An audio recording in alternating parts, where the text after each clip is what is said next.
How long does it take? How long until we finally feel like ourselves? It's a question that hums beneath the surface of things, isn't it? We treat our identity like a destination we're supposed to arrive at. We tell ourselves, by 25, by 30, by 40, I'll have it all figured out. I will finally be me. But it's never that simple. The older I get, the more I see my life not as a single straight road, but as a room filled with the ghosts of who I used to be. A collection of old selves, like faded photographs in a forgotten album.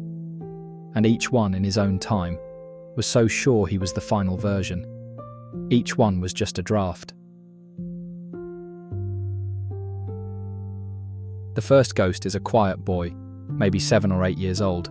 He's standing at the edge of the school playground, the rough wool of his jumper slightly itchy against his skin. He's watching the other boys play football. Their shouts are sharp and happy in the cold air. He understands the rules, technically.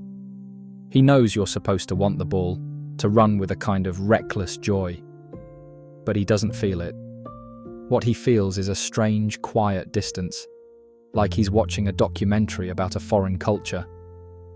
He is a scientist, and they are the subject. He learns to mimic. He studies the way they stand, the words they use, the casual way they shove each other. He becomes an expert in blending in being a good boy, because good was a synonym for unnoticeable. This wasn't born from fear, not yet. It was a deeper animal instinct that told him that to be truly, fully seen would be complicated. He wasn't unhappy, not at all. He just learned early on that his real self was a private thing, something to be kept safe, folded away like a precious drawing. The public self was a carefully edited version, designed for easy consumption. Then comes the teenager. Oh, that one was a true performance. The careful editing of childhood becomes a full-time, high-stakes job. This is the version of me who majored in the art of compulsory straightness. He constructed a personality piece by piece, borrowing from friends, from characters in films. He learned which bands were acceptable to like, how to talk about girls with a convincing mix of bravado and feigned awkwardness. I remember the calculations in my head during conversations, a constant whirring algorithm.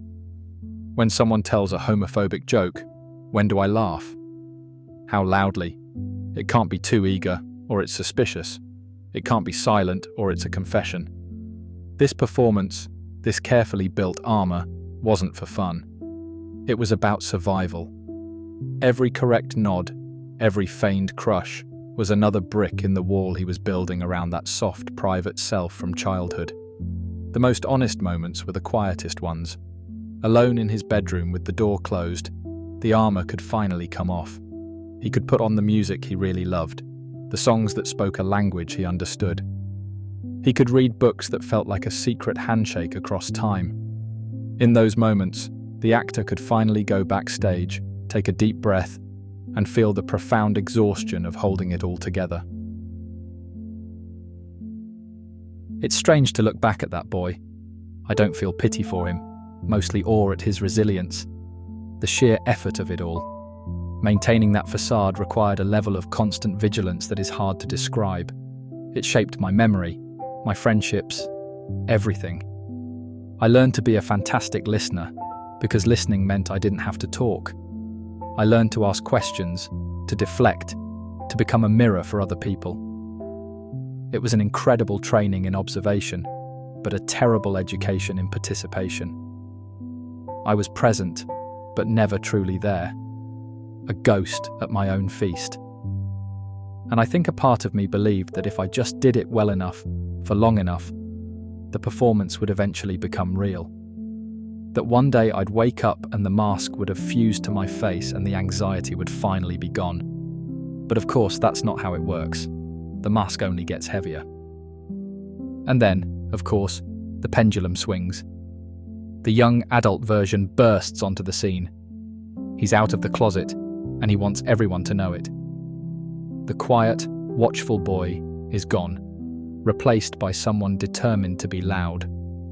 Someone who wears bright colours he never would have dared to before, who goes to the right clubs, listens to the right pop anthems, and peppers his speech with the right slang.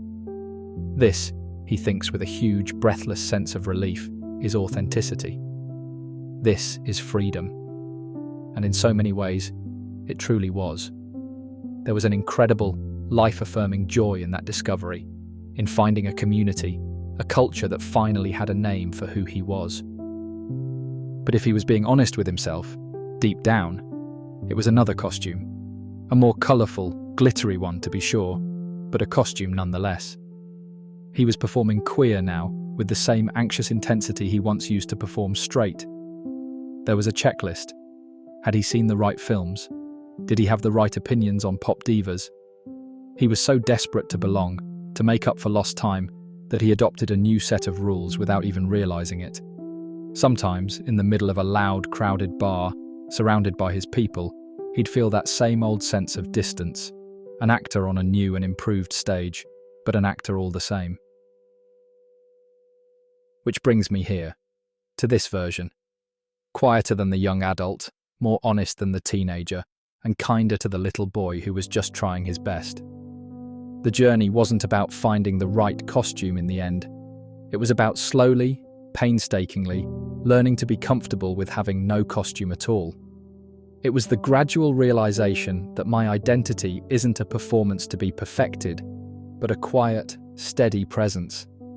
It doesn't need to be loud to be valid. It doesn't need to tick any boxes, straight or queer. So there I was, in my mid-20s, having come out of one closet only to find myself in another, more spacious, better decorated one. The disillusionment was a quiet, creeping thing. It wasn't a dramatic crisis, but a slow deflation, a feeling that I'd followed the map correctly but ended up in the wrong place. This wasn't anyone's fault. It wasn't the fault of the community, which had given me a home when I needed it most. It was the fault of my own underlying assumption, that there was a correct way to be. That identity was a set of external markers you could adopt to signal who you were. It took a long time to understand that authenticity isn't about the clothes you wear or the music you listen to. It's an internal alignment, a peace treaty signed between all those warring selves inside. And it began with the simple, terrifying act of standing still, of stopping the performance and just listening to the silence. It's found in the small, unassuming moments of an ordinary day. The way I make my tea in the morning, just so. The deep, uncomplicated joy of a long walk with no destination. A conversation with a friend where I don't feel the need to translate or edit my thoughts before they leave my mouth. It's the peace that comes from embracing the contradictions. That you can be queer and also quiet. That you can be proud and also private. It's about letting go of all the selves I thought I was supposed to be, and making peace with the one I simply am. It's about understanding that every one of those past selves, every ghost in the room, was necessary. They were all just trying to keep me safe until I could learn to be safe on my own. So how long until we feel like ourselves? Maybe the question is wrong. Maybe there is no final version to arrive at. We are a lifelong process of becoming, of unbecoming, of folding all those past selves into the person we are right now. The real freedom isn't finally reaching a destination called authenticity. It's giving yourself permission to walk your own path, to shed the skins that no longer fit. It's the moment you stop asking the question because you're too busy just being. And you realize, with a quiet sense of relief that feels like coming home, that you've been yourself all along. Just learning, slowly, how to listen.